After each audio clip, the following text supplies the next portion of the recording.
Ahí está. Así que bueno, estamos grabando, así que empezamos con la clase. Ahora sí. Bueno, entonces empezamos con este gráfico que más o menos es un resumen muy básico,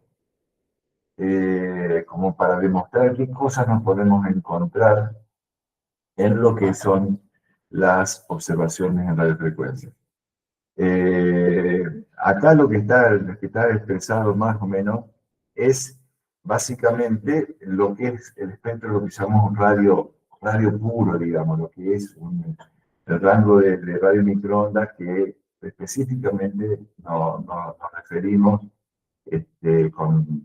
para observar con antenas del tipo que estuvimos viendo. Fíjense que el rango de frecuencias de estos gráficos, el gráfico de la izquierda va de 10 MHz a 10 GHz, un poco más.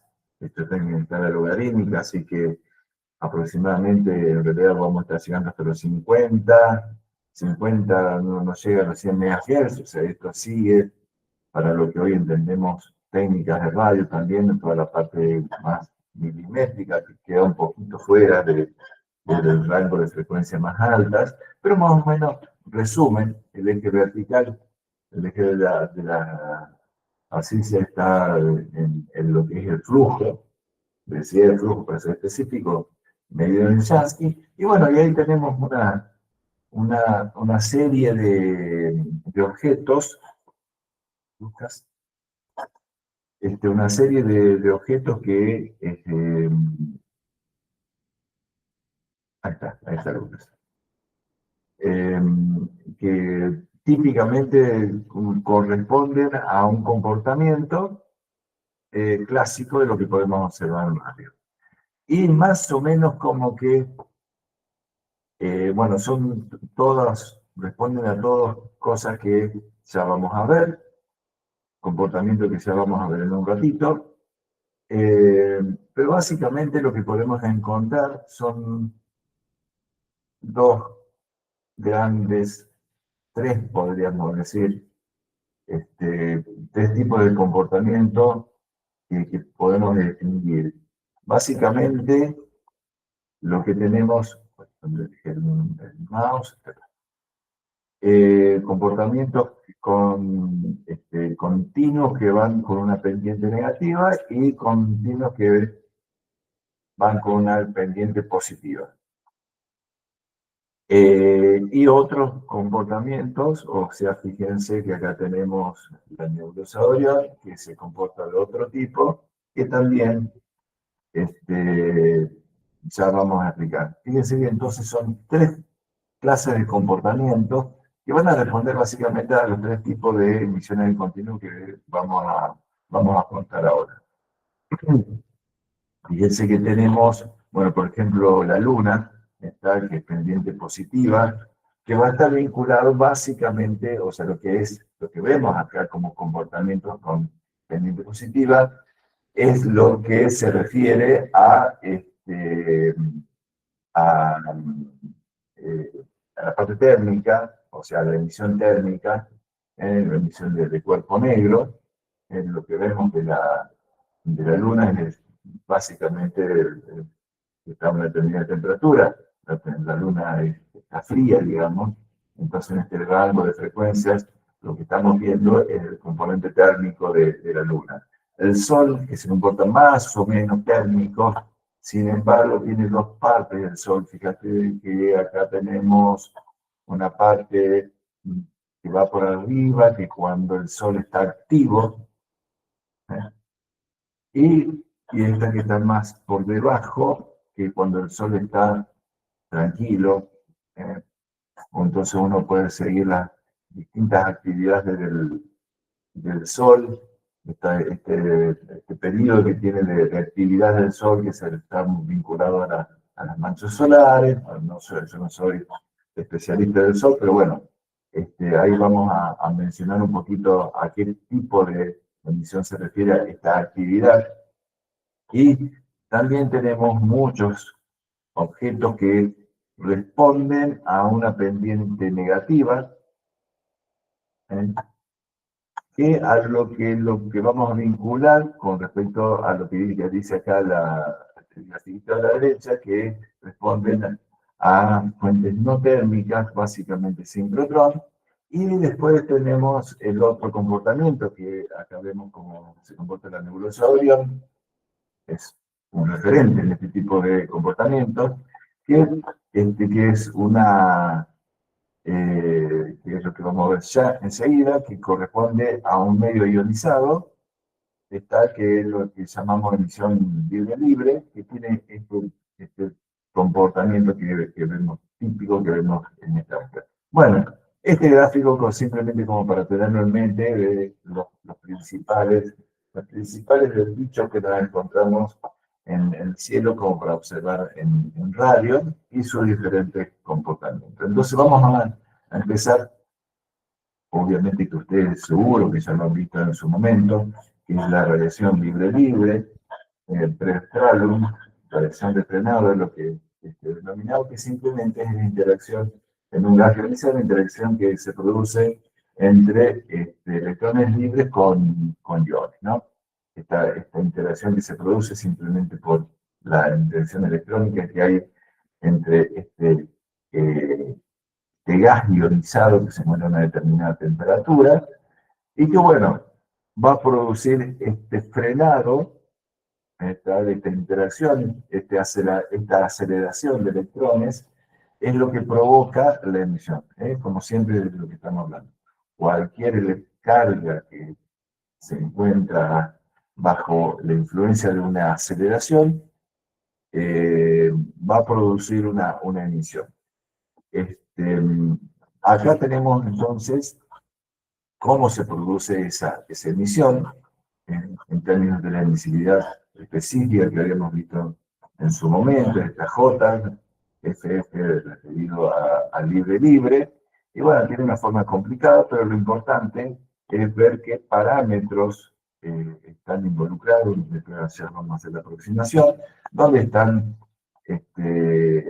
influyen en esta emisión la densidad de electrones, la densidad de iones, indicadas por estas variables. Depende de la temperatura en la cual se encuentra el gas. Aparece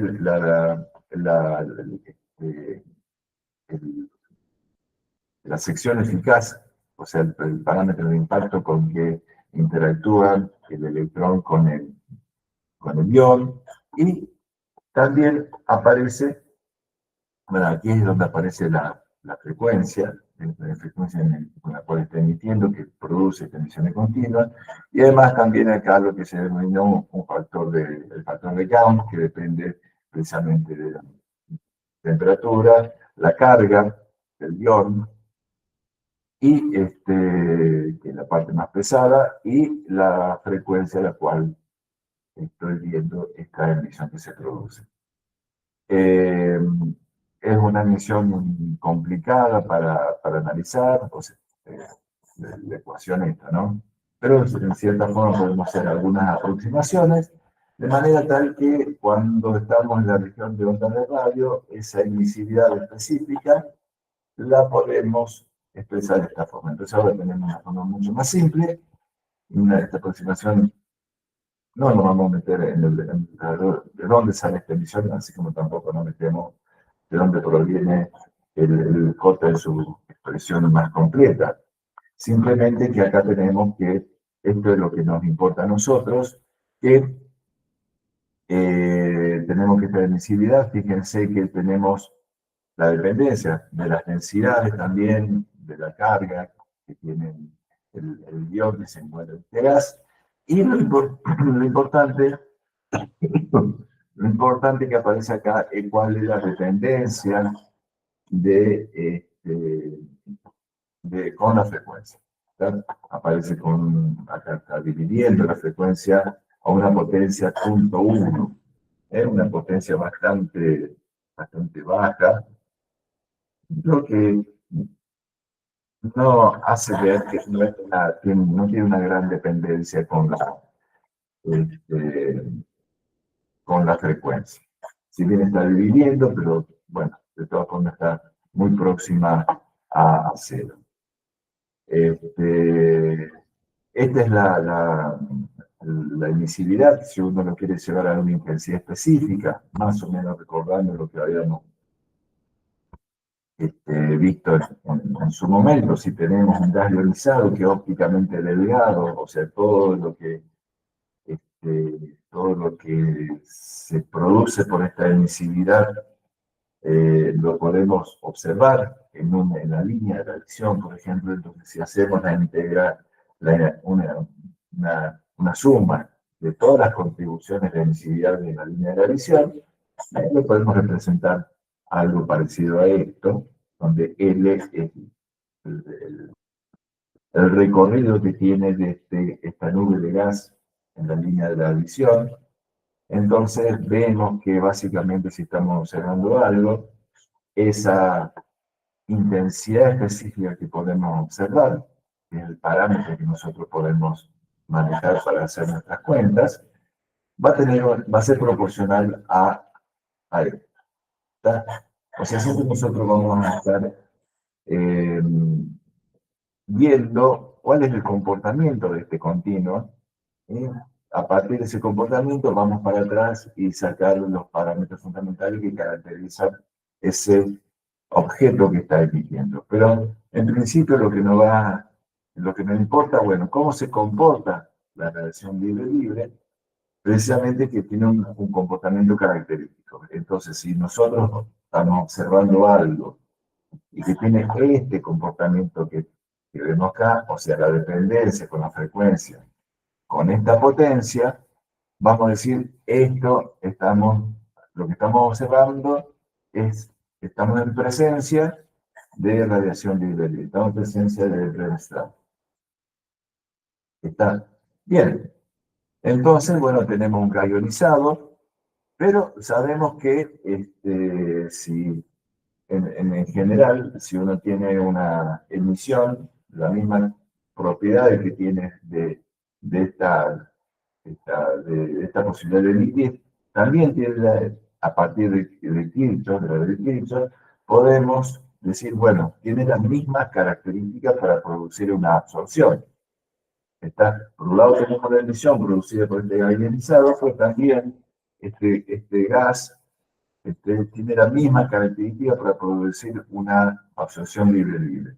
Entonces, en el caso que tengamos si consideramos esta característica de absorción, por lo que vimos, nos referimos a lo que vimos anteriormente, que tenemos este coeficiente de la absorción de capa, que va a estar vinculado con las características de emisión del libre-libre. Entonces vamos a poder combinar el proceso de emisión, pero también esta característica de absorción de la emisión producida. Entonces, vamos a tener que en un amplio rango de frecuencias, una nube de gas ionizado puede ser opaca a frecuencias bajas, por características, o sea que va a ser ópticamente gruesa y va a ser transparente a frecuencias más altas dentro de este rango de frecuencias. ¿Qué tengo como resultado de eso? O sea, no pongo todo porque sería repetir lo que ya vimos de las ecuaciones de- de- de transferencia que vimos en su momento, de la capacidad de emitir y absorber, bueno, de absorber una emisión. Entonces, un espectro típico que vamos a poder obtener tiene estas características. Está a frecuencia suficientemente alta, este plasma, este gas ionizado, se vuelve delgado y el espectro se curva, está en esta región de más alta frecuencia. Fíjense lo que estoy haciendo acá, es decir, bueno, si yo tengo la capacidad de que está a a una determinada temperatura, que hay un cuerpo negro ahí que está emitiendo, entonces la absorción se va a producir para este cuerpo negro, de manera tal que a, a frecuencias bajas, ahí lo estoy marcando con el cursor, se comporta prácticamente como un cuerpo negro, este gas emitiendo la temperatura, porque precisamente es ópticamente grueso para la emisión free-free, el libre-libre, y a medida que se va haciendo cada vez más transparente, va desapareciendo la parte del cuerpo negro y la emisividad aparece con más con mayor preponderancia la emisión libre-libre, que es esta parte más plana. Entonces, en este gráfico de la derecha tenemos distintas curvitas las distintas curvas van a depender de la densidad, ¿está? De acuerdo a la densidad del medio va aumentando hacia arriba, entonces vamos a tener las distintas características de esta emisividad, donde la parte de baja frecuencia responde a la del cuerpo negro y a una determinada temperatura, y esta parte más plana va a corresponder a la característica de un espectro de libre-libre, de Brent-Strahlung, y como ven es suavemente una pendiente negativa que responde al menos 0,1 que habíamos visto anteriormente. Entonces, si yo estoy viendo acá este nu cuadrado, esta frecuencia al cuadrado que responde, donde tengo el cursor que responde a cuerpo negro, hay un cambio en el comportamiento y pasa a comportarse como la frecuencia de la menos 0,1. Este era el efecto típico que voy a tener en el caso de tener la presencia de un gas ionizado a una determinada temperatura y que está emitiendo, con Brent-Strahlung. Un caso típico de esto es la nebulosa de Brent, así como vimos en el grafiquito del principio.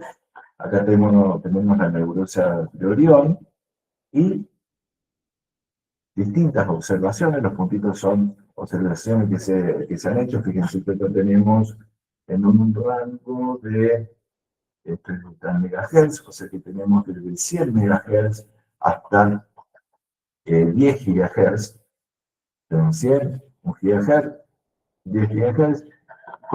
Se comporta muy estrictamente siguiendo lo que es una emisión de Brent-Strahlung. Entonces acá, en la parte donde tenemos el free puro, ¿está? Que podemos ver entonces, o sea, por un lado podemos ver, del lado izquierdo podemos ver las características de temperatura de la nebulosa, y el lado de más alta frecuencia podemos ver las características físicas de la nube, como puede ser poder hacer algún modelito con las densidades electrónicas, ver cuáles son las propiedades más intrínsecas de esta nube. Entonces, bueno, el comportamiento de Brent-Strahlung, bueno, está presente cuando tenemos gas ionizado a una determinada temperatura. Entonces, la Vía Láctea presenta estas características, principalmente en las regiones H2, ¿tá? Donde tenemos el hidrógeno ionizado, y también, muy importante, lo que son las nebulosas planetarias. Hay que tener mucho cuidado a la hora de observar otro tipo de emisión, ya que esto está presente en todo lo que estamos observando en la región de la Vía Láctea, porque está presente siempre en el análisis de cualquier tipo de emisión, o sea, particularmente si estoy observando hacia la región de la Vía Láctea, la radiación libre es muy importante, aparece siempre, es un continuo que está en todas estas regiones, y Por ejemplo, pongo resalto que debe distinguirse del fondo cósmico de microondas también.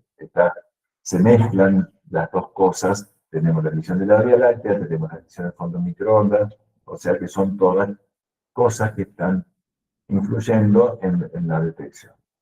Bueno, entonces acá tenemos un tipo de radiación libre-libre, este espectro característico. A ver, cierto, bueno, acá teníamos, ya que habíamos estado hablando de la nebulosa de Orión, acá tenemos una imagen de lo que es la nebulosa de Orión. Acá abajo a la derecha es como la veríamos si tuviéramos un telescopio óptico.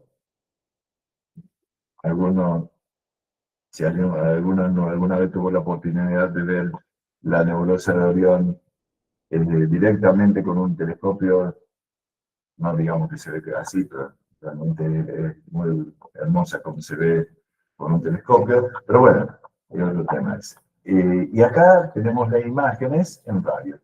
Acá tenemos tres imágenes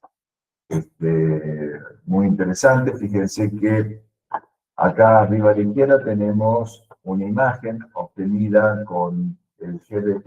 El GRT es este telescopio que hemos visto en varias oportunidades, que es un disco simple, es una sola antena, que esta antena de 100 metros, que bueno, con esa antena se ha formado una imagen. La forma de hacer una imagen con una sola antena es ir inspeccionando impresionando el cielo, o sea, moviendo la antena en distintas regiones de la nebulosa de Orión. De hecho, que la nebulosa de Orión es un tamaño importante, lo podemos ver a simple vista.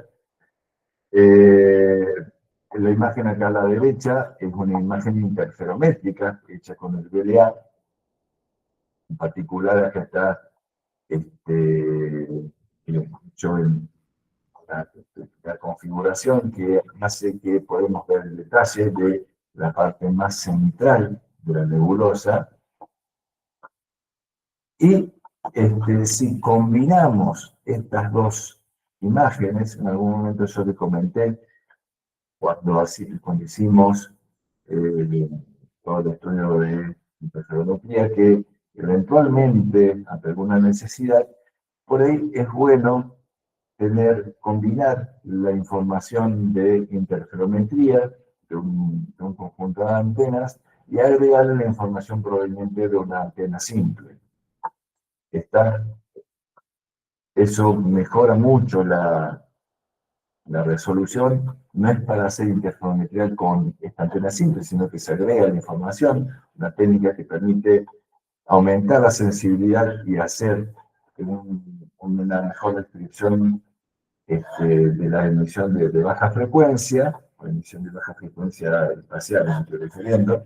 Entonces, la combinación de estas dos imágenes da como resultado esta imagen que, fíjense que hay como un mejor reseñado de las cosas, completa de una mejor manera, no es tan grumosa la imagen, pero sí es mucho más, sobre todo esta parte central, que es la parte más brillante. Bueno, como vemos entonces, la nebulosa de Orión está caracterizada principalmente con la emisión libre. Fundamentalmente, lo que hacemos es estudiar en la región de la Vía Láctea, es analizar no solamente la galaxia nuestra, sino otras galaxias, las regiones H2, y contrastarla con la parte óptica, donde en la parte óptica lo que estamos viendo más que nada son líneas de emisión. Entonces, contrastamos por un lado la parte continua en este rango, más las líneas de emisión producidas en la región óptica.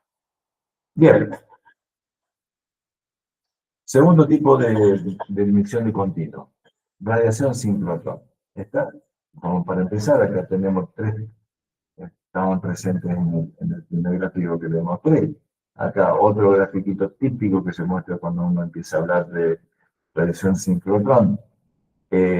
Acá tenemos tres espectros característicos de emisión sincrotrón. Algo,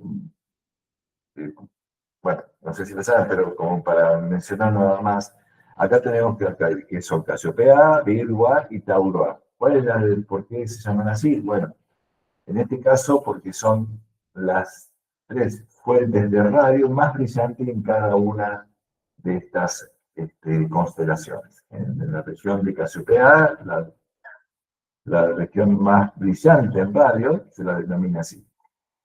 No significa que me está caracterizando qué tipo de objeto está emitiendo, sino simplemente que es la fuente que brilla más en radio.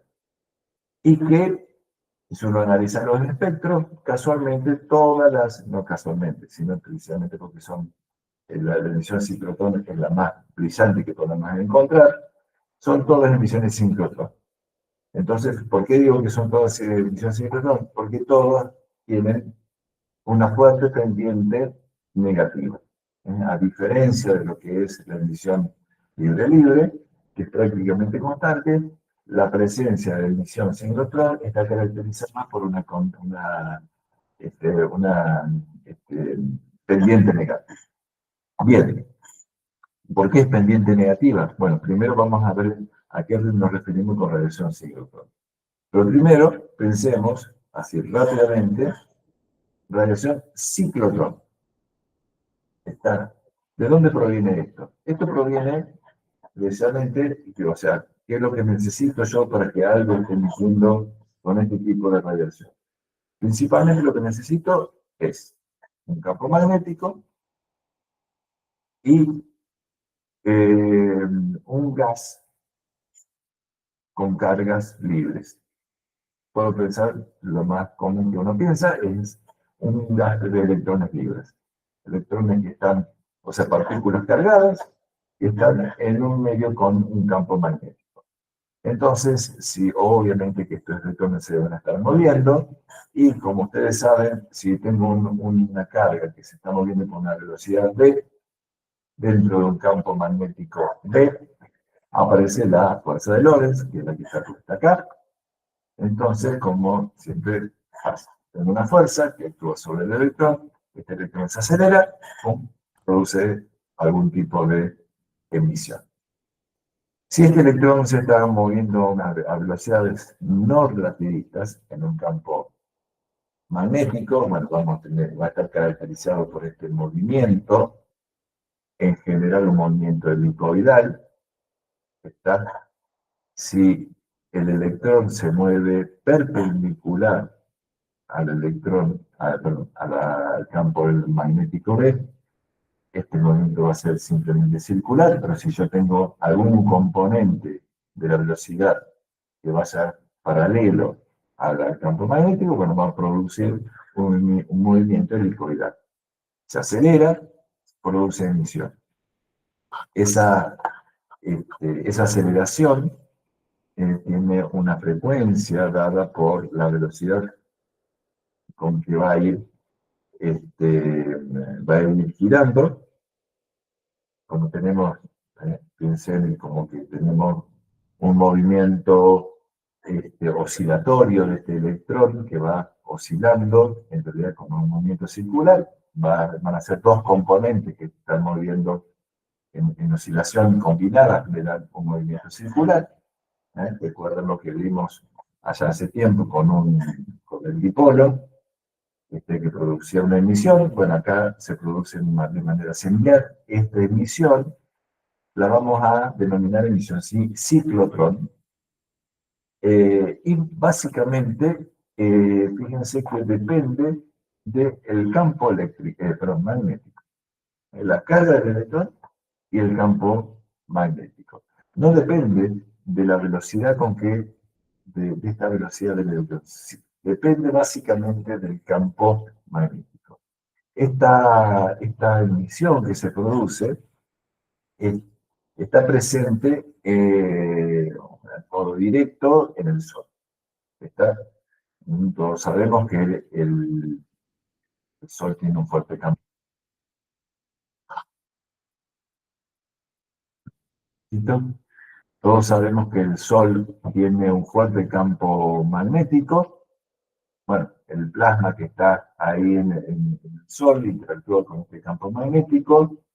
Eh, entonces, produce esta emisión sincrotrón. Ahí tenemos esta forma práctica, que son todas constantes, así que podemos relacionarlo con una constante dependiendo solamente del campo magnético. Si lo escribimos así, introducimos el campo magnético y nos va a dar este, cuál es la frecuencia de ciclotrón emitida.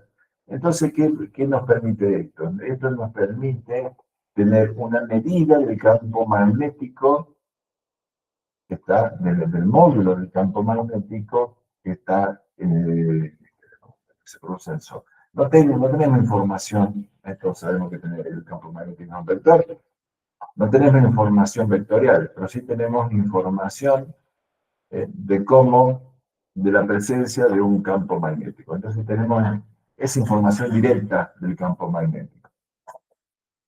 Bien. Bueno, entonces esto está vinculado con lo que teníamos de la fichita ese que mostramos al principio. Bueno, nos vamos rápidamente para atrás. Acá. Esto que tenemos acá, que me levanta, en cierta forma, en la emisión producida cuando tenemos un gas, perdón, un sol en actividad, ¿está? Que me la levanta respecto a lo que es el sol tranquilo, el sol en reposo, digamos, debido a esta actividad magnética y del plasma, entonces me levanta con un periodo determinado. Entonces, básicamente, este levantamiento hace que pueda obtener información del campo magnético presente en el Sol. Seguimos para adelante, entonces. Entonces, acá tenemos, bueno, se puede determinar esta información también en otro tipo de estrella, entonces podemos analizar cuál es la influencia del campo magnético en la emisión en distintos objetos estelares. Bien, pero en lo que nos interesa en forma particular, en general, digo, esta es la parte solar o estelar individual, digamos, de cómo puede influir en el Sol el campo magnético debido a la detección de la emisión ciclotrón. En la gran mayoría de los casos que podemos obtener información es cuando tenemos velocidades relativistas. Entonces acá, sin entrar en todo el tema de cómo la emisión específica cuando tenemos electrones que se mueven relativísticamente, entonces vamos a...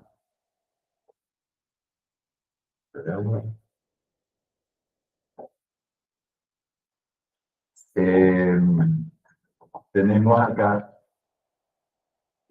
cómo es, así vamos a tomar algunas cositas de la relatividad, no vamos a decir nada en particular. Definimos el factor gamma que tiene en cuenta la velocidad. Entonces, de manera tal que aparece que la energía del electrón va a estar dependiendo de este gamma. Acá tenemos la masa del electrón en reposo. Entonces, ¿qué pasa? Si el gamma se hace mucho más grande, la energía del, de- del electrón aumenta considerablemente, aumenta la masa efectiva del electrón, entonces ya se comporta de una forma diferente, de manera tal que la frecuencia asociada eh, a este electrón ya no va a ser la frecuencia clásica del ciclotrón, sino que va a estar afectada por este parámetro gamma. Fíjense que si gamma es muy grande, o sea, con velocidades que se aproximan a la velocidad de la luz, acá meto algo muy grande. Si tuviera la velocidad clásica, la velocidad, la velocidad, tiene que ver con la velocidad, pero la frecuencia del ciclotrón afectada por factores de gamma me da que esta frecuencia de giro del electrón relativista va a ser mucho más chica. Entonces, por ejemplo, acá quiero que tenga un ejemplito. Bueno, no, todavía no.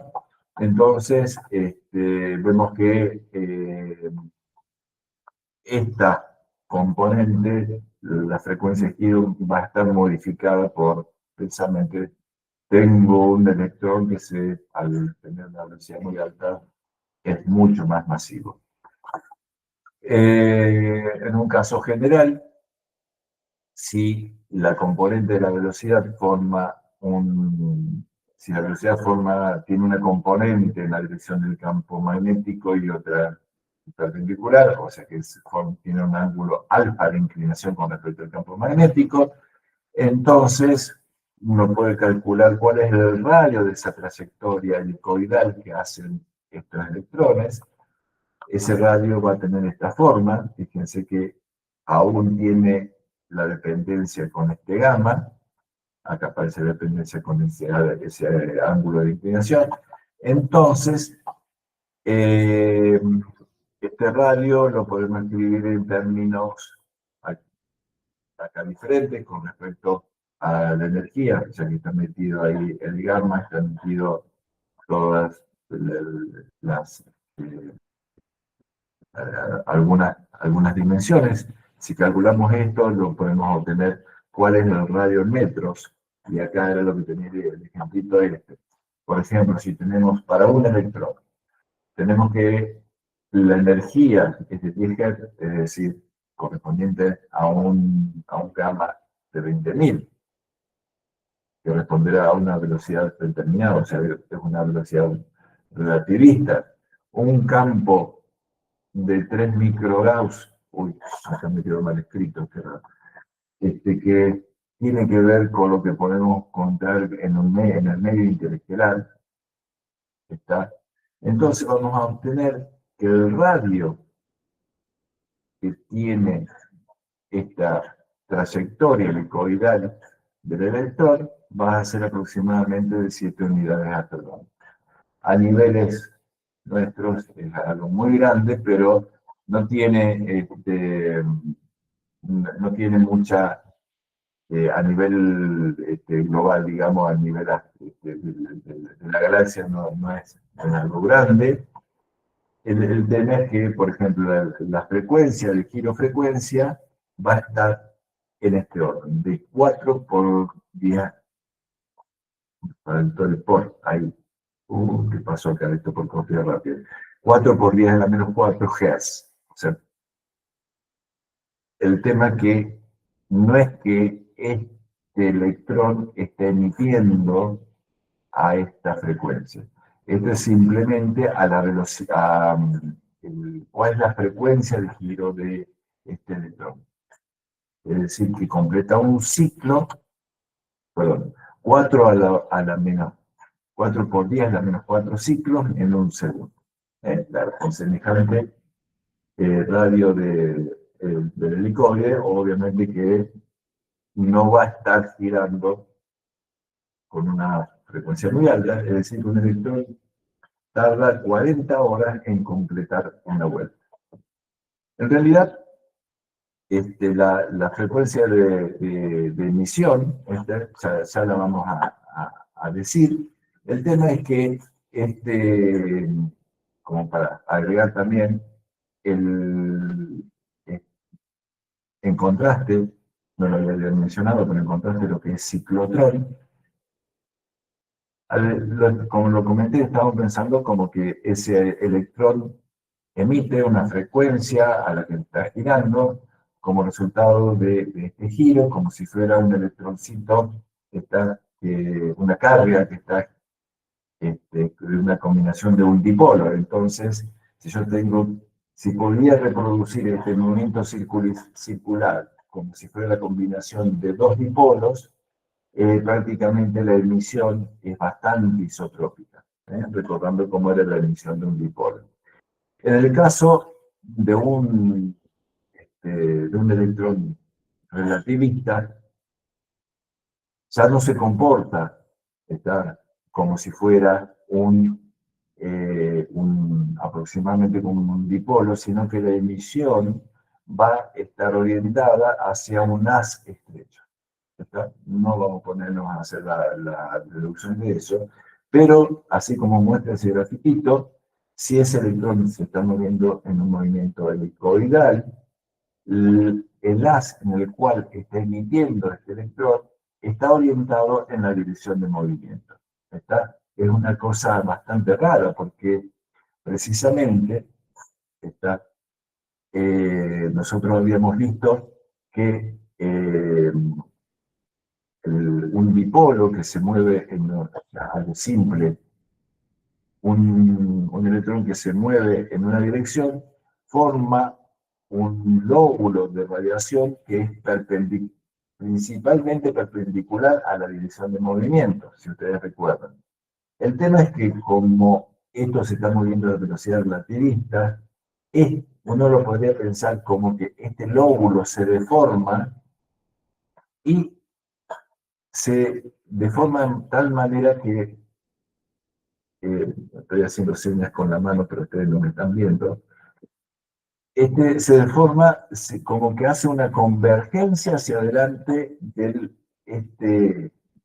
acuérdense que el dipolo era como un anillo que es perpendicular, cuyo plano es perpendicular a la dirección de movimiento, pero bueno, para velocidad relativista, este anillo se deforma y se pliega hacia adelante. ¿Está? Entonces, cuanto más alta es la velocidad, más se pliega, más estrecho es este haz del electrón, de la radiación generada por el electrón hacia adelante. Entonces acá en este grafiquito está la velocidad a la cual se mueve y este haz, el ancho de este haz o sea, el ancho total va a ser de 2 sobre gamma. Como gamma es cada vez más alto cuando aumenta la velocidad, entonces vemos que cuando gamma es más grande, o sea, más relativista, este haz se hace cada vez más finito. Entonces lo que nosotros tenemos es que tenemos un breve impulso, como está puesto ahí, cada vez que, imagínense que tenemos un electrón que tiene un movimiento tal que el movimiento del electrón es en el mismo plano en el cual nosotros estamos observando. ¿Está? O sea, no lo vemos de frente al movimiento circular, sino lo vemos de canto al movimiento circular. Entonces, lo que vamos a estar viendo que cada una vuelta emite un pulso porque está dirigido hasta nuestra línea de la visión. Entonces, ese movimiento, ese pulso que nos tira, va a tener una duración que tiene el delta T que aparece aquí abajo. Fíjense que vamos con 1 sobre gamma de vuelta. Cuanto más grande es gamma, más estrecho va a ser ese pulso. Entonces, por ejemplo, acá tenemos que para un electrón de 10, el mismo electrón que hicimos en el ejemplo anterior, la duración de este pulso que vamos a poder detectar es de 10, es de 3 por 10 a la menos 10 segundos. O sea que es un pulso extremadamente cortito. Entonces, si uno hace el análisis teniendo en cuenta de cómo es la rotación, teniendo en cuenta esta duración del pulso y combinando estas cuestiones, uno puede encontrar cuál va a ser el espectro característico en el cual está emitiendo este electrón. Entonces, si uno hace todas esas deducciones y las tienes en cuenta, va a haber encontrar que esa frecuencia característica que vamos a llamar nu0 es aproximadamente gamma al cubo de esa frecuencia de giro que habíamos encontrado, tan baja que habíamos encontrado en un principio. Entonces, en términos de la frecuencia de ciclotrón, para compararla, vamos a ver que esta frecuencia con que está emitiendo este electrón va como gamma al cuadrado. Es decir, que ahora sí, tenemos que esta rotación va a entrar dentro de un rango de frecuencias que corresponde a o sea, con este giro que tiene, que a pesar que veíamos que era muy poquito, muy bajo el giro que tenía, era de 10 a la menos 4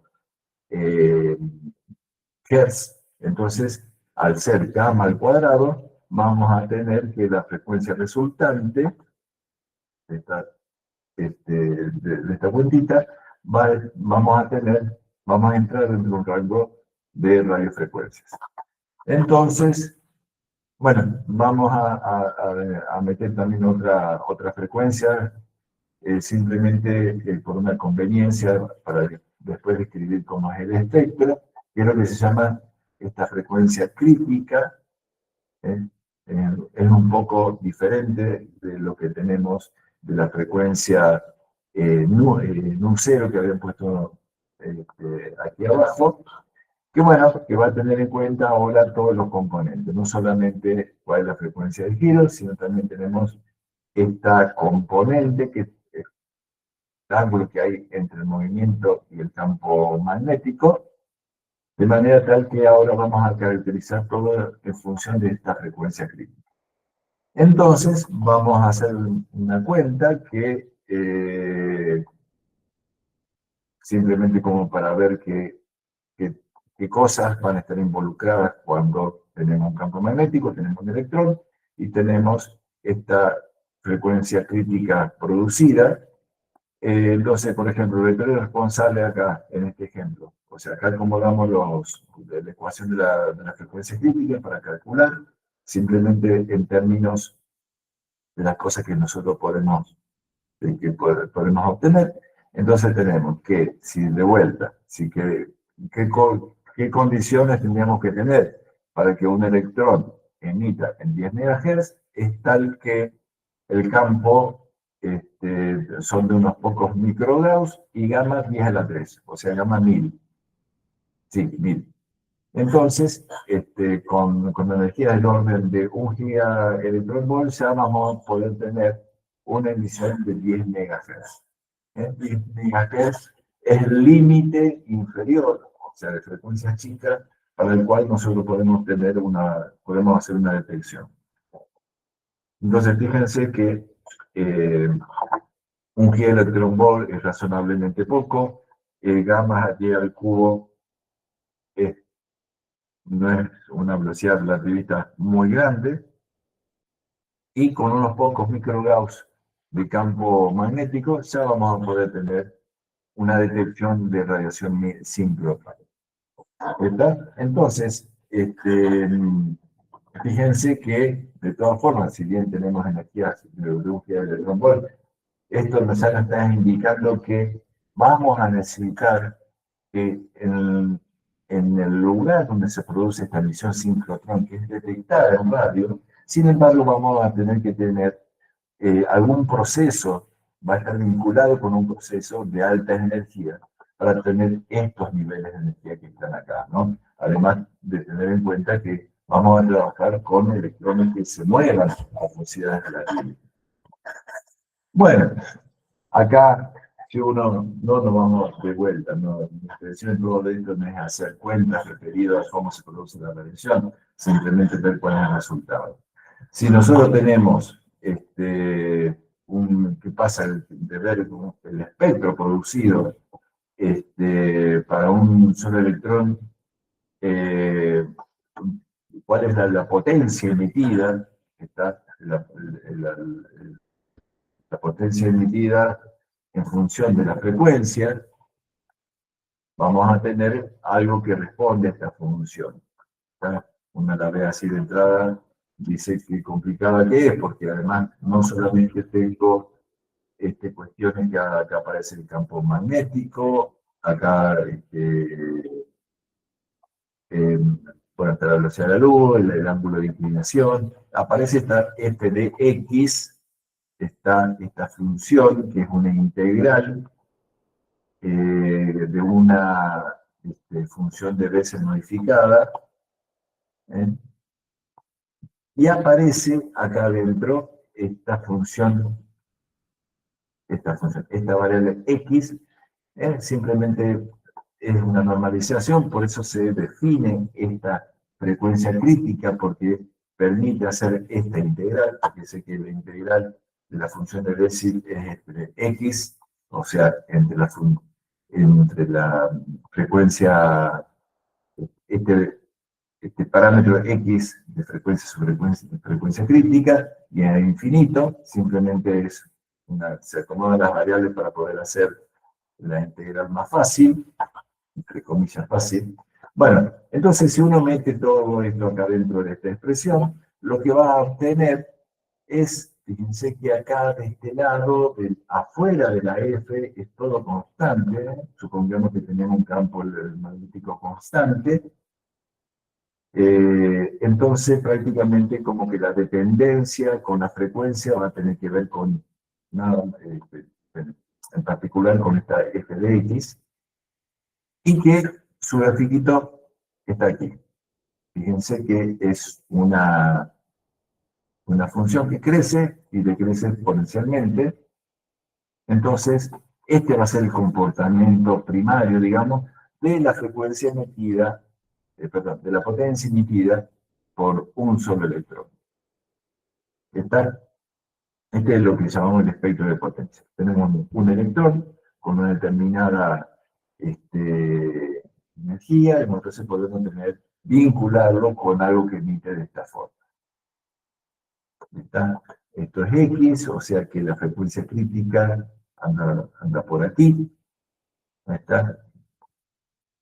Bueno, está bien. Nosotros tenemos... me faltaba otra cosa antes de entrar en su forma más global, pero sí, rápidamente. Lo que tenemos acá es, sin entrar en el detalle, la relación sincrotrón básicamente está polarizada. En particular, está polarizada de manera tal que tomando el campo eléctrico de la radiación producida, que me va a definir la polarización, hablamos que sea polarizada en la polarización respecto al campo eléctrico, vamos a ver que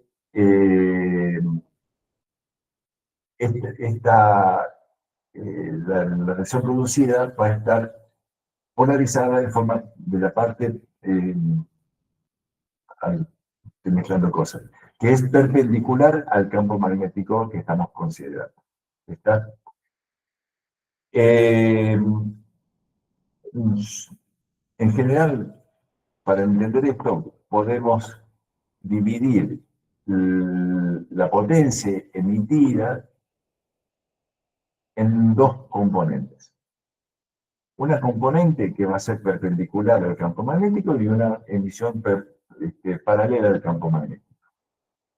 Con la ayuda de esta otra función, g de x, que también otra vez estamos metiendo una función de Bessel modificada, o sea, podemos reescribir esta potencia emitida en sus dos componentes, donde la diferencia está debido a esta g de x, donde en una componente estoy sumando la g de x y la otra componente estoy restando esta componente. De forma tal que en componentes puedo representar a la potencia. Si ustedes hacen la cuenta de la potencia total, va a resultar que esta g de x se anula, entonces queda solamente como teníamos escrito antes. Pero esta posibilidad que tengo de escribir la potencia en sus componentes, me está indicando que hay una diferencia entre la potencia emitida paralela al campo magnético y la perpendicular al campo magnético. Entonces, ¿qué pasa? Fíjense que la forma que está escrita en términos de cómo están definidas la F de X y la G de X, esta componente del campo emitido, de la radiación emitida perpendicular al campo magnético, es mayor que esta, que es la componente paralela al campo magnético. Entonces, esta diferencia va a hacer que yo tenga principalmente que mi radiación sincrotrón sea linealmente polarizada y esa polarización está en el plano del movimiento del electrón.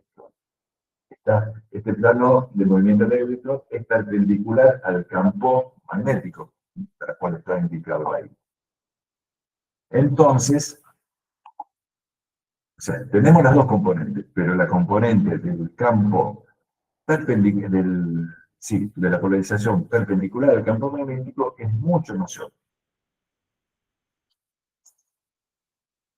Fíjense que de acuerdo a cómo uno podría definir el grado de polarización, recuerden que el grado de polarización lo definíamos de cuánto, o sea, si tengo un grado de polarización del 100%, significa que es totalmente polarizado.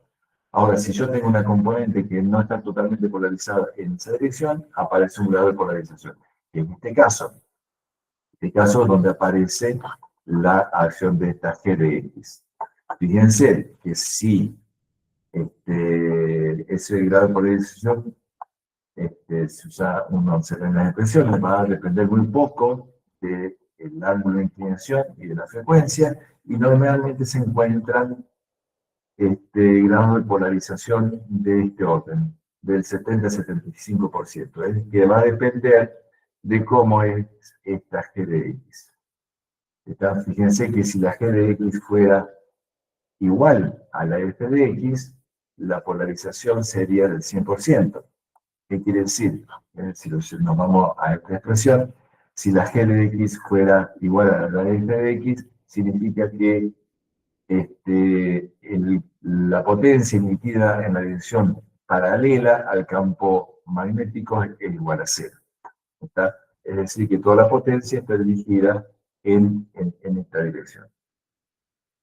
Bien, entonces, más allá de todas estas expresiones, lo importante es que la radiación sincrotrón es polarizada y linealmente polarizada. Es algo muy bueno, ya lo vamos a ver, es una característica muy importante de esta radiación y que además puede encontrar un grado de polarización. Ese grado de polarización me va a dar información también de cómo se produce la radiación que está metida en ese gas de carga. Bien, como dice acá, la fuerte polarización lineal es un sello de la radiación sincrotrón. Entonces, si nosotros encontramos polarización, significa que tenemos polarización. O al revés, como lo piensan en la mayoría de los casos. Si estamos seguros que hay ahí radiación sincrotrón, entonces vamos a buscar cuál es el campo magnético que produce la polarización. ¿Está? Bueno, acá un ejemplo que en la nebulosa de Cangrejo existe una fuerte polarización, que es un remanente de supernova, porque sabemos que tenemos cargas libres producto de la explosión de la supernova. Hay electrones libres que se encuentran ahí y la interacción con el campo magnético resultante, vamos a tener esa radiación sincrotrón. Bueno, acá tenemos entonces si hay la potencia total observada, o sea, la contribución de toda la potencia que tenemos observada, va a depender de ese campo magnético, entonces podemos vincular la potencia con el campo magnético. Bueno, acá una cuestión, una cuentita con respecto a a la energía media de lo donde nos encontramos, pero quiero hacer resaltar la otra parte. Nosotros hasta ahora vimos qué es lo que pasa cuando tengo un solo electrón. ¿Está? Más o menos déjenme ver la cosita, no olvidé poner un grafitito acá.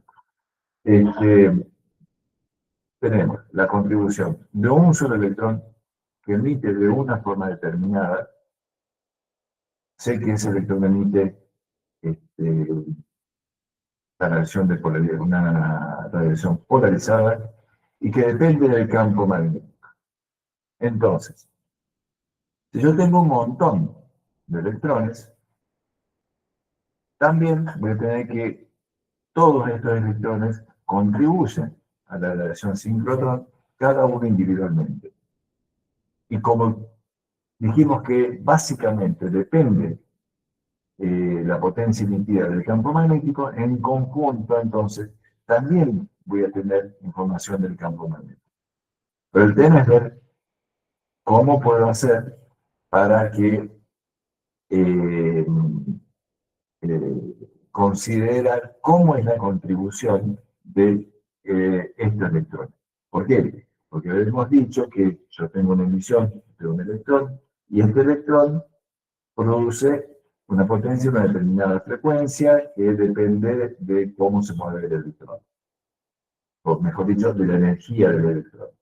Entonces, si yo tengo un conjunto de electrones, no va a pasar que todos los electrones tengan la misma energía. Entonces, hay que considerar cómo es la distribución de energía de estas de estas partículas cargadas. Si consideramos que estas partículas cargadas tienen una distribución de energía de esta forma, una distribución maxwelliana, o sea, que corresponde a una ley de potencia, que físicamente uno puede considerar que esto es fundamentalmente acertado en la mayoría de los casos. Al final, uno siempre va a considerar que las distribuciones de energía de partículas cargadas normalmente tienen esta distribución de energía, donde P es límite espectral, ya lo vamos a considerar bien, y sea una constante, es decir, que la cantidad de electrones con una determinada energía, en este rango de energía, van a contribuir con este diferencial N. Entonces yo voy a tener cuántos electrones tienen una determinada energía. Entonces, si yo esto lo meto en términos de cómo es la emisividad de un solo electrón, del producto de un solo electrón, yo voy a tener el espectro resultado. Acá yo había preparado, pero no me salió, cómo serían las contribuciones. A ver, déjenme buscar rápidamente a eso, porque eso es más o menos importante. Lo voy haciendo, buscándolo, lo voy hablando, porque lo que yo tengo que considerar es, vamos,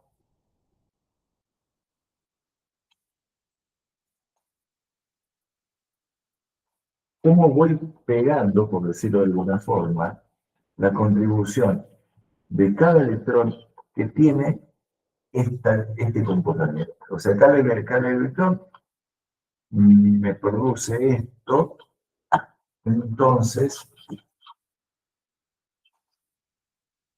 aquí lo tengo acá. Entonces, en este lugar, déjenme sacar un poquito la presentación, porque por lo agrego. Es otra cosa.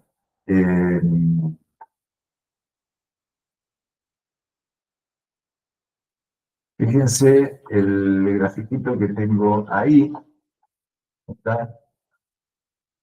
Si yo pongo a lo que estaba presentando recién, esa curvita que cae exponencialmente, pero la pongo en términos de logaritmo, la formita de esa curva va a ser más aproximadamente esta forma.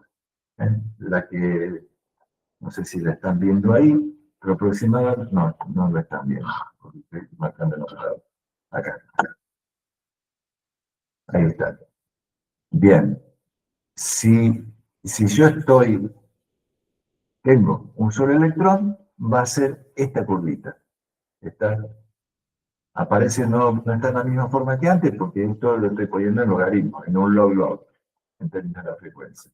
Ahora, si cada electrón que tiene diferentes energías van a contribuir, los sumos, todas las contribuciones, ¿está? En definitiva, lo que voy a tener es este comportamiento.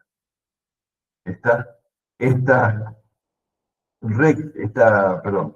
línea que aparece acá es la suma de las contribuciones de cada una individuales de esta frecuencia. ¿Está? Simplemente es una aproximación.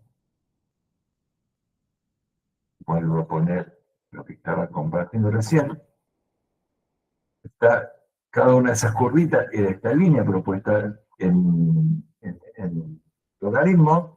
Entonces, bueno, en lugar de entrar en los detalles de las cuentas, en definitiva lo que yo tengo es que si tengo una distribución de energía de este tipo, que aproximadamente se comporta como una ley de potencia, la suma de las contribuciones individuales de cada una de los electrones, con las energías que yo le he puesto de acuerdo a esta distribución, yo voy a tener que la intensidad específica resultante va a estar en función de este comportamiento.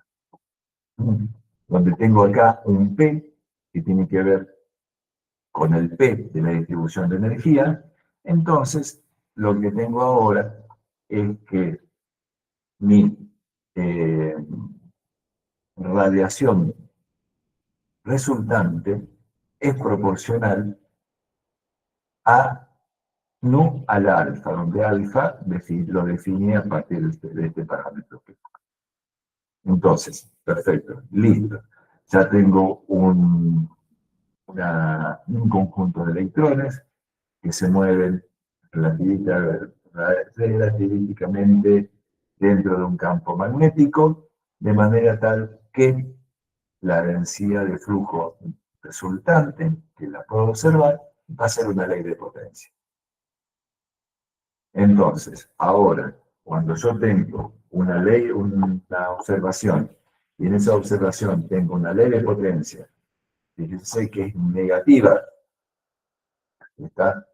Este P resultante tiene un signo menos, o sea, el P es positivo. Está bien que esta distribución de energía sea negativa, tengo una pendiente negativa, ¿por qué? Y porque tengo muchos electrones que se mueven a baja energía y muy pocos electrones que se mueven a alta energía. Esa es la idea de esta distribución. Entonces, resulta que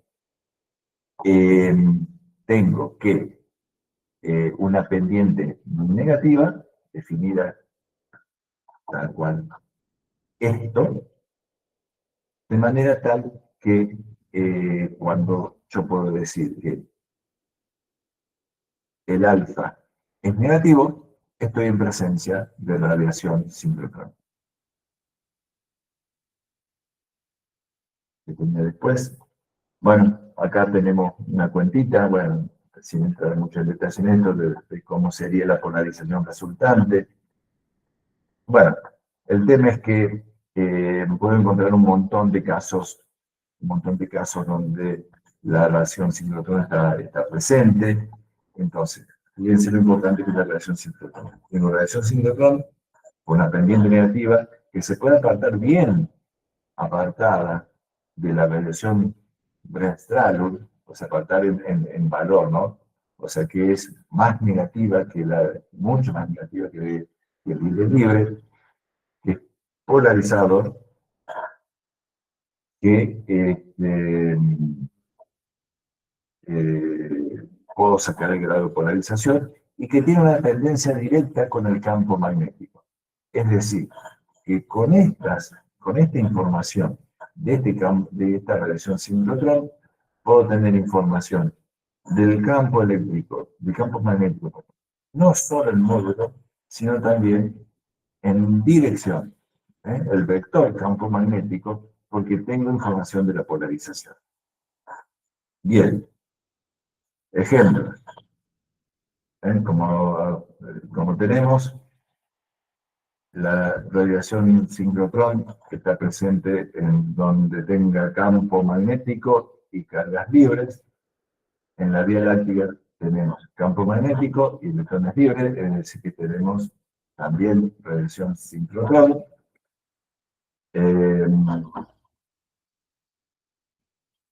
Había dicho, en quasars y radiogalaxias está presente. ¿En dónde? Y bueno, donde tengo procesos de alta energía. ¿Dónde tengo procesos de alta energía?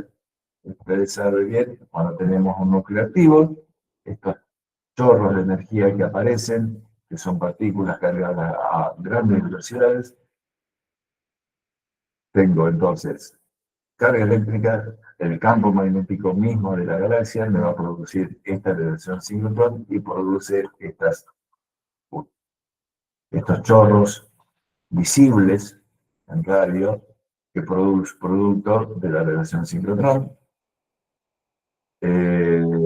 Como habíamos mencionado anteriormente, remanentes de supernova. También tenemos actividad de alta energía, efecto relativista, presencia de campo magnético, entonces tengo radiación sincrotrón. Y lo importante también que aparece aquí, que no solamente puedo tener cuál es la emisión sincrotrón, detectar la emisión sincrotrón, que dice que tengo presencia de campo magnético, sino también que puedo determinar la orientación de ese campo magnético. ¿Está? Como en este caso. Tenemos una galaxia espiral ahí, una galaxia espiral, que donde los trazos, esos que se ven ahí, son las direcciones del campo magnético presente en, esta galaxia. Claro, la macana es que no es que uno puede detectar el campo magnético presente en una galaxia. Lo que tenemos es el campo magnético presente donde hay electrones libres. Tienen que cumplir estas dos condiciones. Uno no tiene información de todo el campo magnético, sino que tiene campo magnético donde hay radiación sincrotrón y donde hay radiación sincrotrón también necesitamos electrones. Pero bueno, la radiación sincrotrón es la única forma que tenemos, excepto puntualmente alguna otra cosita, como efecto Zeeman o algún otro tipo de emisión, pero en general, la radiación sincrotrón nos permite, el único elemento que nos permite determinar la existencia de un campo magnético en los objetos azul. Bueno, alguna otra imagen impactante de radiación sincrotrón acá, de Hércules A, lo que habíamos mencionado al principio en ese gráfico, que la fuente más brillante en el radio en la constelación de Hércules. Bueno, acá tenemos esa emisión de radio en sincrotrón. Y acá sí la complementamos con la parte óptica. Ahí tenemos lo que es la galaxia en el centro de las emisiones. Y más o menos como para que tengan idea, contrastar con el tamaño de los lóbulos emitidos con respecto a lo que encontramos normalmente en la parte óptica. Supera ampliamente lo que es el tamaño óptico de, acá tenemos una galaxia elíptica en el centro, supera ampliamente la, la, la emisión óptica de esta galaxia. Acá siempre suelo poner, no me acordé de ponerla también, la, ¿cómo era? La galaxia M31, la galaxia que se le dio el agujero negro, que se le detectó no, soy malo para los nombres. Bueno, la galaxia a la cual se le dio el agujero negro, además de Sagitario A, esta otra galaxia elíptica, tan importante que se le dio el agujero negro con gran precisión, tiene un chorro de... No, no, no, no. Ay, ¿cómo se me puede haber olvidado? La voy a tener que buscar porque... No,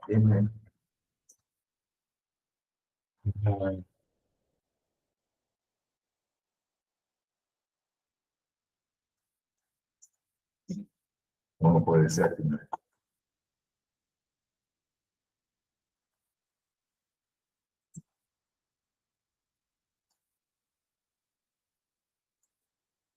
No me acuerdo de los nombres. Ahí va.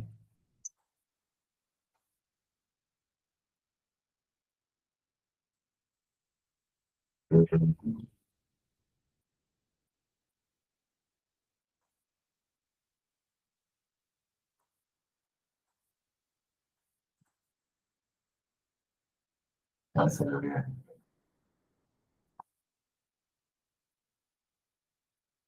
¿Cómo puede ser que se haya escapado el nombre? Ahí Nicolás lo dijo, me parece. ¿No, no es M87? No lo vi. No, que vi a Andrómeda. Sí, sí. M87, está. Sí, Andrómeda no, M87 sí. Ahí está. Entonces, esa M87, M82 me sonaba.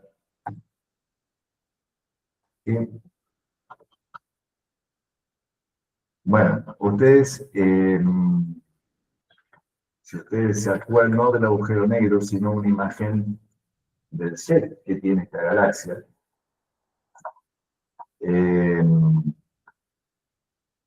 a ver si me encuentro rápido al... Aquí está, acá. Déjenme mostrarle así muy...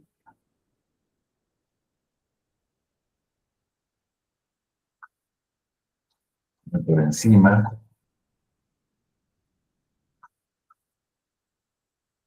Ahí ven, ese jet que aparece ahí, este es un jet que se puede detectar en el radio fácilmente, pero hay esa imagen que es toda la galaxia y ese jet. Y ustedes dirán, en este caso el jet no es nada, es muy chiquito comparado con semejante galaxia. No, lo que pasa, perdón, lo que pasa es que este jet está prácticamente en la línea de visión, o sea, prácticamente está contándonos a nosotros. Si no recuerdo mal, creo que el ángulo que hay de este jet con respecto a la línea visual anda alrededor de los 5 o 6 grados. El angulito entre la dirección hacia nosotros y el ángulo que forma el jet con respecto a la línea de visión es aproximadamente 5 o 6 grados. Es decir, que realmente, fíjense, hagan un ejercicio mental de cómo sería ese jet entonces si es que nos está apuntando prácticamente a nosotros y nosotros no lo vemos. simplemente por geometría, vamos a ver que esto es solamente la proyección en el plano del cielo de un ser enorme. Perfecto, Martín. Bien. Volvamos a lo que teníamos. Bien. Entonces, ya... ay, ay. Entonces, tenemos...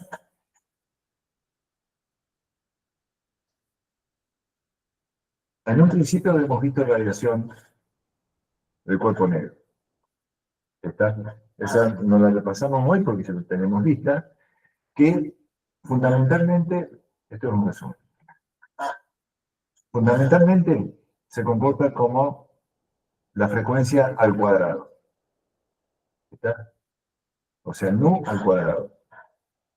Después vimos el continuo de Brenstralum, libre, que se comporta como nu a la menos 0.1, prácticamente cero.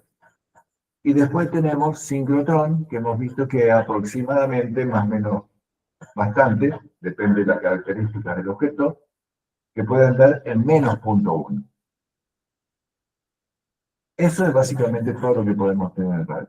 Acá en este ejemplito que estoy poniendo, son datos reales de M82, de una galaxia Star Wars, que resumen todo esto que hemos encontrado. Acá en principio, radiación sincrotrón, donde tengo el cursor. Acá al medio, radiación libre. Y acá a la derecha, la parte térmica del cuerpo negro, prácticamente ya en el infrarrojo. ¿Está? Fíjense que nos vamos desde 1 GHz, vayamos hasta donde predomina el libre alrededor de los 100 GHz, y después ya se comporta, acá tenemos 1 tera, 10 tera, que prácticamente acá ya estamos en el orden de los micrones. A ver, de los de submilimétricos, pero todavía no, de los decenas de micrones. Está o cientos de micrones, pero ya es infrarrojo. Entonces, tenemos que no normalmente, este es un caso bastante particular, donde se juntan estas tres emisiones, pero siempre tenemos las tres emisiones, nada más que cambiar la importancia de cada una.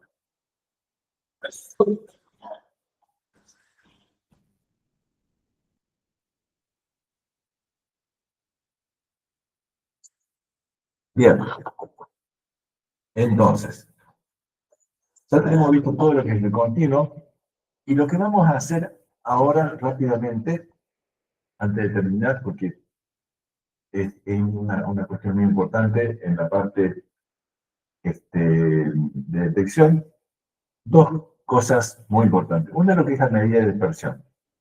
Así, rápidamente, sin entrar en detalle de cuenta ni nada. Resulta que si nosotros tenemos radiación que llega hasta nosotros,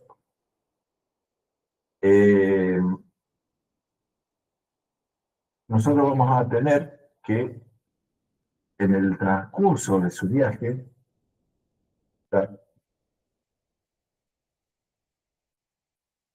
si es en el vacío, todas las frecuencias llegan, por ejemplo, acá lo podemos visualizar en términos de lo que son los pulsars. Los pulsars están emitiendo, ustedes ya saben cómo estos pulsars emiten debido a la rotación muy rápida que tiene este objeto. Entonces nosotros estamos observando la radiación proveniente de este pulsar cuando el proceso de emisión apunta en la línea de visión que nosotros tenemos, en nuestra línea de visión. Entonces, al rotar, va a caer en una rotación, vamos teniendo un pulso recibido. Si no si el medio está totalmente vacío, vamos a poder detectar que cada uno de las frecuencias emitidas llegan al mismo tiempo, con la cuestión lógica, tienen una tasa de arribo igual para todas las frecuencias. Todas las frecuencias llegan al mismo tiempo. Como si pasamos a través de un medio interestelar, la diferencia, se produce un retardo debido a si tenemos un gas de electrones que está situado en esa trayectoria. Tenemos una nube de electrones, tenemos un gas de electrones. Obviamente estos electrones están cargados, interactúan con la radiación proveniente de manera tal que se produce una especie de índice de refracción que depende de la frecuencia, y en particular, no solamente que se produce un índice de refracción, sino que ese ese índice de refracción, se comporta de manera birrefringente. ¿Está? Es decir, que son dos índices de refracción. De manera tal que estos dos índices de refracción actúan en forma independiente para las distintas componentes de la radiación que yo estoy obteniendo. Y como todo índice de refracción, depende de la longitud de onda, depende de la frecuencia. ¿Cuál es el efecto neto de este índice de refracción? Que hay un desfasaje debido a la birrefringencia de las distintas componentes del campo eléctrico de la radiación, de manera tal que el efecto neto es un retraso. Este retraso va a depender de la longitud de onda. ¿Y cuánto es ese retraso? Es esto que está visualizado acá como delta T. ¿Qué quiere decir esto? Este delta T, fíjense que depende de la frecuencia al cuadrado y del medio que atravesó. Este NE es la densidad de electrones. Entonces estoy haciendo una integral de línea a lo largo de la línea de visión, de manera tal que cuando más denso sea ese medio que estoy atravesando, mayor va a ser el retraso. ¿Cuál es el efecto práctico entonces? Si yo estoy observando pulsos, ese pulso se va a ir moviendo temporalmente a medida que cambia la longitud de onda. Por ejemplo, un pulso de una frecuencia, a una frecuencia de 100 MHz, de un pulsar a una determinada distancia, atraviesa un gas ionizado interestelar de esa densidad. Es decir, tengo una frecuencia, tengo una distancia y tengo una densidad electrónica. Entonces, yo puedo calcular cuál es el retraso. Resulta que si todo ese medio que atraviesa el pulso, tengo esa densidad de 0.03 centímetros, o sea, un volumen de 0,0, una densidad de 0,03 por unidad de volumen, ese pulso es tal que llega 3,4 segundos más tarde que el observado a la frecuencia de 1 GHz. Es decir, la diferencia de un pulso a 100 MHz es 3,4, tiene un retardo de 3,4 segundos de un pulso observado a 1000 GHz. Es decir que yo voy a tener una desviación en mi componente de temporal, de manera tal que cada vez que, a medida que yo voy disminuyendo la frecuencia, el retraso es mayor. Si uno tiene para cada frecuencia, o sea, no en dos frecuencias como está acá, sino que en cada frecuencia estoy observando el retraso, yo voy a tener una curva de retraso, que esa curva me va a permitir sacar alguna conclusión sobre el medio en el cual estoy haciendo la medición. Está de toda la trayectoria que atravesó ese pulso. Eso es lo que se llama la medida de dispersión. Esa integral lineal que está metida en esta expresión del retraso temporal es lo que se llama la medida de dispersión. Otro efecto que aparece también debido a lo que está en el medio, cuando la radiación atraviesa ese medio, es la rotación de Fandel. ¿Qué pasa? Si la radiación atraviesa un campo magnético y ese campo magnético también contiene un gas ionizado, o sea que hay electrones libres, un plasma, acá también tengo el efecto de lo que, igual que anteriormente, un índice de refracción, la aparición de un índice de refracción, de manera tal que hay una interacción de ese campo eléctrico que está atravesando esa nube, más la componente del campo magnético presente en esa región, de manera tal que hay este índice de refracción tiene como resultado, vamos a hacerlo directamente para no embarazar tanto con tantas palabras, tiene como resultado una modificación de la polarización de la radiación que lo atraviesa. En este esquemita tenemos, supongamos que tenemos un campo eléctrico que viene polarizado en esta dirección, ahí como tengo indicado con el mouse. Esta es la dirección, acá va a ingresar en un campo magnético, está en una región, un campo magnético. Entonces, ¿qué es lo que sucede? Sucede que viene esa radiación, cuando ingresa al campo magnético, empieza a modificarse la polarización de la radiación. Es decir, que a la salida de esa región, el campo eléctrico, o mejor dicho, la radiación resultante, tiene un ángulo de polarización diferente. Venía con una determinada dirección, sale con otra determinada dirección. Más allá que lo que está explicado es eso en definitiva. Entonces, yo tengo que la rotación de Faraday me produce ese cambio de dirección en la radiación que lo atraviesa. ¿Qué problema? Bueno, antes de decir eso. Ese cambio de... Todavía ando con la voz complicada.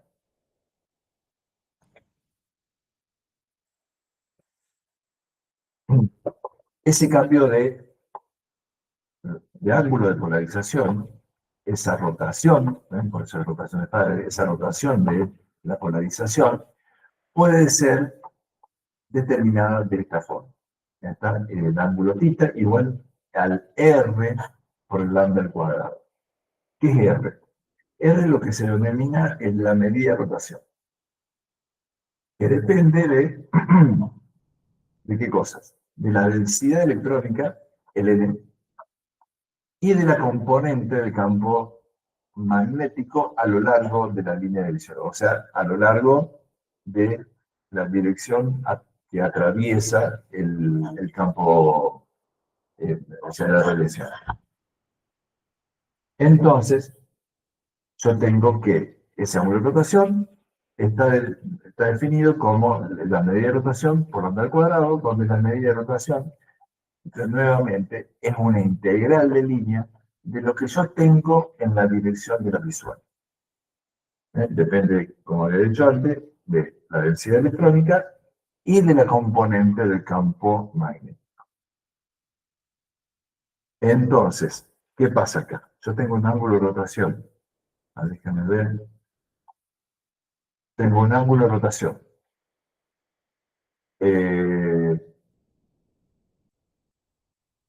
Si yo estoy midiendo radiación sincrotrón, o sea, si yo estoy midiendo radiación del cuerpo negro que no está polarizada, no me importa.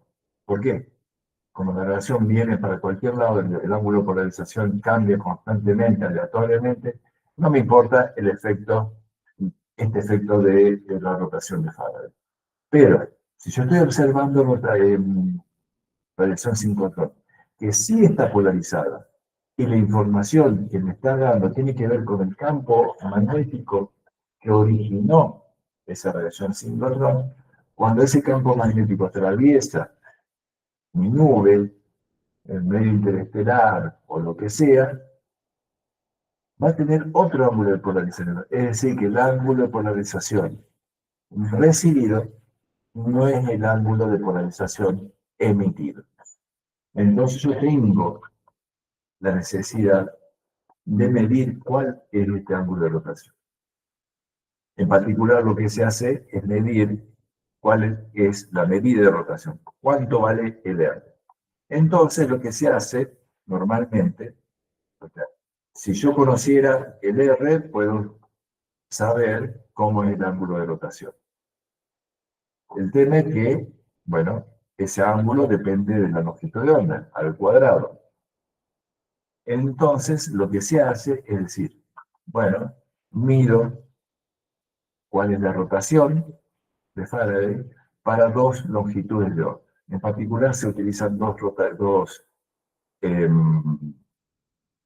longitudes de onda diferentes, pero muy cercanas. Este es para evitar precisamente que si son dos longitudes de onda muy lejanas, puede haber un factor 2pi, o sea, una rotación entera, que no me la puedo pasar por alto sin darme cuenta. Entonces, si hago dos longitudes de onda muy cercanas, puedo evitar ese problema. Entonces, midiendo dos longitudes de onda, calculo dos ángulos diferentes, que en realidad no es que mido los ángulos y los rectos, sino que mido la diferencia angular entre ellos, entre las dos mediciones, y de esa forma calculo la medida de rotación. Bueno, más o menos es eso lo que está escrito acá. Y este es un mapa de la Vía Láctea donde están determinadas las medidas de rotación. Están cada uno de los colorcitos, acá abajo están los colorcitos, cada puntito corresponde a un valor de la medida de rotación. Entonces, si yo, por ejemplo, no quiero ser extremadamente preciso, puedo utilizar este mapa para corregir por efecto de la Vía Láctea, por efecto del campo magnético y la densidad de electrones dentro de nuestra Vía Láctea. Por ejemplo, estamos mirando a un objeto extragaláctico, entonces puedo utilizar estos valores de R, que son valores de R, para recuperar o sea, lo que se llama la derrotación, para que mi ángulo de polarización se acerque a lo que yo estoy buscando. Este hueco que se ve acá es debido a que no hay información, porque esto está hecho con un telescopio en el hemisferio norte. Entonces este hueco es el lugar del hemisferio sur donde no es accesible para ese telescopio. Pero de todas formas yo puedo tener información directa de cómo es la polarización real, aplicándole la rotación de Faraday a la inversa. Bueno, estamos. Bien, entonces, no solamente vimos cuáles son las procesos de emisión de continuo, sino también qué es lo que hay que tener en cuenta a la hora de qué otros efectos no deseados involucrados en el proceso, en la transición desde la fuente hasta nosotros, como es la medida ¿cómo es? La medida de rotación de Faraday y el efecto de la medida de dispersión. Lo que es la medida de dispersión es muy tener en cuenta para los que hacen pulsar, particularmente pulsar FRB, los que hacen también magnetales, sobre todo magnetales que tienen un campo magnético muy importante. Entonces hay que discernir lo que es lo debido al proceso de la transmisión de la radiación desde que se origina hasta nosotros, lo que hay en la Vía Láctea, lo que hay es propio, porque puede ser también efectos también hay que tener en cuenta que uno puede tener un efecto tanto de la rotación de Faraday como de la medida de dispersión, que puede ser algo local. Se emite un pulso, por ejemplo, y localmente está afectado porque está metido dentro de una nube electrónica o lo que pueda haber en el medio, y no tanto en el camino. Entonces, eso requiere un análisis muy particular y muy tenido en cuenta a la hora de obtener los resultados necesarios. Bueno, estamos por hoy. Entonces, clase que viene, que va a ser para el jueves,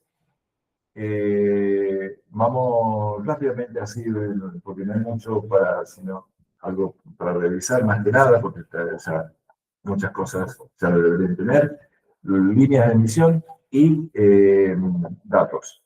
Yo voy a tener preparada una charlita de cómo funciona el análisis de datos, el procesamiento y algo práctico para que ustedes tengan para practicar. Así que bueno, listo. Estamos, Nico. Los saludo a todos. Vamos a prender la cámara, así saludo bien.